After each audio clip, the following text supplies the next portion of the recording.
Oke, ibu-ibu kembali ke kelompok masing-masing. Nah, jadi tadi kita sudah melakukan simulasi tentang pencegahan dan penanganan stunting melalui pemanfaatan pemetaan lingkungan sekitar. Nah, jadi tadi kita sudah lakukan langkah pertama, yaitu potensi diri dengan potensi keluarga. Jadi sekarang potensi lingkungan sekitar yang harus kita pelajari sama-sama, itu langkah kedua.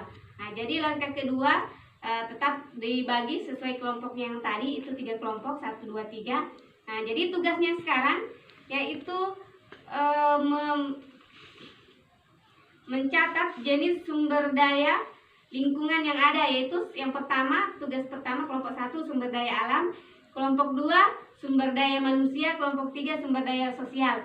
Nah, jadi sekarang silakan ibu tulis di sini jenisnya dan manfaatnya di tabel ini. Oke, 1. Oke, silakan Bu ya. Nah, jadi silakan didiskusikan dengan teman-temannya yang sumber daya alam, jenisnya dan manfaatnya apa, kemudian sumber daya manusia, kemudian sumber daya sosial juga begitu.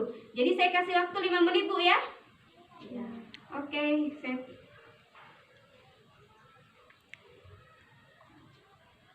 Nah, jadi itu tabelnya diisi. Silakan Ibu isi tabelnya. Nah, kemudian nanti ketua kelompoknya membacakan.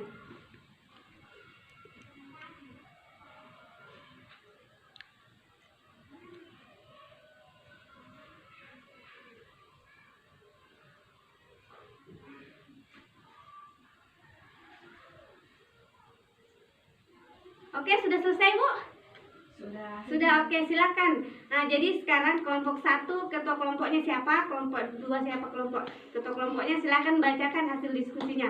Kelompok 1 bacakan hasil diskusinya. Yang sumber daya alam dulu. Sumber daya alam, jenis sumber daya alam. Pertama, pekarangan rumah. Manfaat dapat ditanami jenis sayur-sayuran dan untuk beternak. Oke. Kedua, kebun atau ladang dapat ditanami jenis buah-buahan. Oke. Ketiga, sungai bisa untuk menangkap ikan. Laut juga bisa untuk tempat menangkap ikan. Danau juga bisa untuk menangkap ikan. Oke, selanjutnya yang kedua, sumber daya manusia. Nah, yang pertama. Yang pertama, sumber daya manusia SDM dan manfaatnya. 1. Ayah membantu ibu mengasuh anak. Oke. Ibu bisa masak makanan yang bagus. Bidan tempat mendapat pelayanan kesehatan. Pendamping PKH tempat untuk mendapat informasi penanganan stunting. Oke, terima kasih ibu-ibu. Kita beri tepuk tangan dulu untuk ketua kelompok dan semua anggotanya. Oke, terima kasih atas bantuan ibu-ibu. Nah, jadi tadi kita sudah bacakan sumber daya alam, sumber daya manusia. Sekarang yang terakhir, sumber daya sosial. Sumber daya sosial, puskesmas. Manfaatnya tempat untuk berobat. Posyandu, tempat mengecek kesehatan anak dan keluarga. Dinas sosial, untuk mendapatkan jika ada keluarga kurang mampu, belum dapat bantuan. Warung, tempat membeli bahan makanan. Nah ya, oke, terima kasih buat Ibu Fida sudah membacakan hasil diskusinya. Oke, tepuk tangan untuk Ibu Fida dulu. Oke. Nah, selanjutnya, jadi sekarang selanjutnya rencana apa yang akan Ibu lakukan di rumah setelah mempelajari materi hari ini mengenai pemetaan sumber daya lingkungan. Nah, siapa yang mau jawab? Angkat tangan yang mau jawab. Silakan. Apa yang mau dilakukan? Contohnya untuk sumber daya manusia, apa yang mau dilakukan? Nah, ini yang kelompok 1.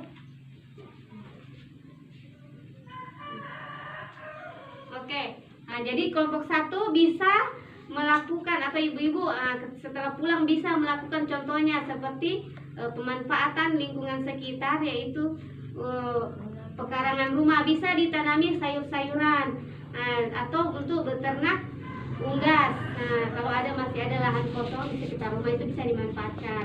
Jadi silakan Ibu manfaatkan apa yang bisa dimanfaatkan untuk penanganan stunting. Contohnya tadi kita sudah belajar sama-sama. Contohnya sumber daya alam. Nah, tadi ada sungai. Di situ kita bisa memancing untuk dapatkan ikan. Nah, atau laut atau danau kalau ada di sekitar rumah. Kemudian tadi itu kalau ada kebun bisa ditanami sayur-sayuran, buah-buahan. Itu sebagai bahan untuk istilahnya bahan makanan yang mengandung gizi. Nah, jadi kita kan sudah pelajari sama-sama cara penanganan stunting melalui tadi makan makanan yang bergizi. Nah, terutama untuk ibu hamil dan anak usia sampai 0 sampai 6 tahun. Ibu-ibu lakukan. Nah, jadi kan ada tabel janji dirinya mana, Bu? Nah, jadi siapa sudah yang lakukan tabel ini janji dirinya? Ibu Fida sudah lakukan? Sudah. Apa yang dilakukan di rumah? Apa yang dilakukan di rumah? Contohnya?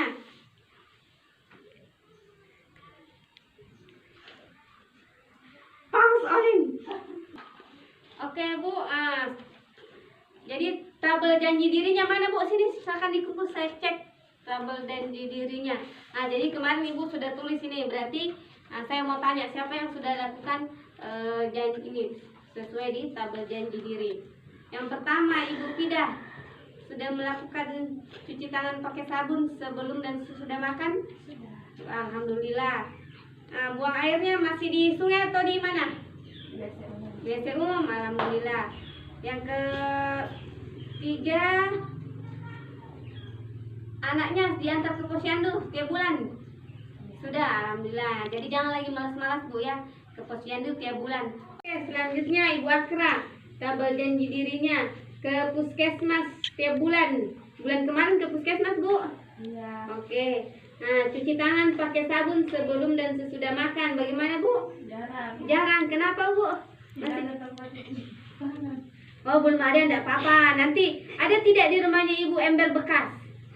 Ada. Ada. Oh, itu bisa dimanfaatkan untuk dijadikan tempat cuci tangan. Jadi nanti suruh kerjasama sama bapaknya, Bu, bikinkan itu ember cat bekas supaya disimpan di tempat yang mulai dijangkau supaya Ibu sering-sering melakukan cuci tangan pakai sabun di rumah. Oke, nggak apa-apa, Bu, ya. Nanti kalau sudah sering-sering itu tidak lupa lagi. Oke, sebelum kita tutup materi kita pada sore hari ini, saya ulang kembali. Jadi materi kita hari ini yaitu langkah kedua, pemetaan kemampuan sumber daya lingkungan sekitar. Nah, tadi ada 3. Yang pertama, sumber daya alam, sumber daya manusia, dan sumber daya sosial. Nah, jadi sumber daya alam apa saja? Contohnya pekarangan rumah, kebun atau ladang, sungai, laut, dan danau. Nah, itu contohnya. Kemudian manfaatnya, pekarangan rumah bisa dimanfaatkan untuk tanam sayur-sayuran dan beternak unggas. Kemudian kebun atau ladang dapat dimanfaatkan untuk menanam buah-buahan. Jadi hasilnya bisa dimakan sendiri, bisa juga dijual. Kemudian sungai, laut, dan danau itu bisa dimanfaatkan untuk mendapatkan sumber protein seperti ikan. Nah, selanjutnya sumber daya manusia.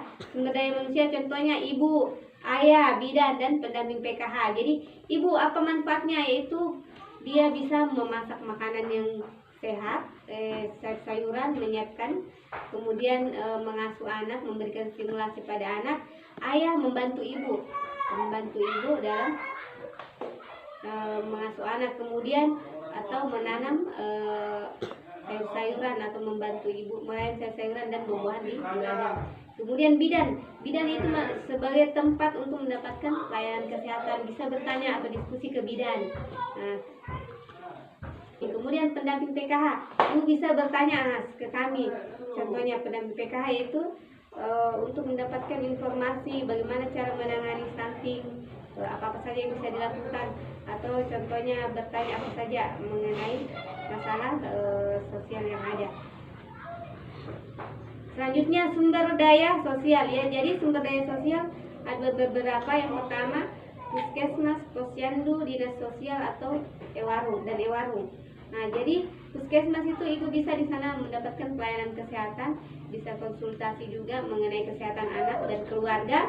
Nah, posyandu juga seperti itu, bisa bawa anak tiap bulan ke posyandu untuk mengontrol kesehatannya. Nah, dinas sosial itu bisa untuk tempat melaporkan jika ada keluarga atau ini yang kurang mampu belum mendapatkan bantuan. Kemudian warung, nah di warung ibu bisa memanfaatkan bantuannya. Di situ ibu bisa membeli bahan makanan. Nah, jadi diingat baik-baik. Nah, silakan bisa dimanfaatkan lingkungan sekitar kita. Oke Bu, kita tutup pertemuan kita pada sore hari ini. Saya ucapkan banyak terima kasih kepada ibu-ibu sudah hadir. Baik, kalau begitu sebelum kita tutup, marilah kita berdoa Bu. Oke, berdoa sesuai dengan kepercayaan masing-masing. Berdoa dimulai.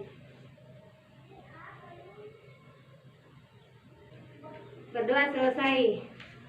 Oke, saya tutup pertemuan kita kali ini dengan ucapan billahi taufiq wal hidayah. Assalamualaikum warahmatullahi wabarakatuh. Oke.